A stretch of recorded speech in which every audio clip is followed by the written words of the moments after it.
அப்படின்னு நம்ம general form.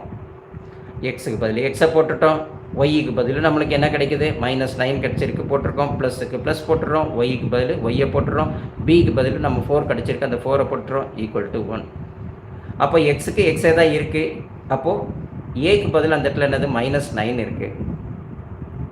பிக்கு பதில் இந்த இடத்துல என்ன இருக்குது, 4 இருக்குது.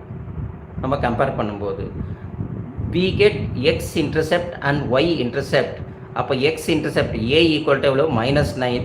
அப்போது b ஈக்குவல் டு எவ்வளவு 4 y intercept. புரியுது இல்லைங்களா நம்மளுக்கு? அப்போது x intercept எவ்வளவு -9 வருது, y intercept என்ன வருது, b ஈக்குவல் டு 4 வருது.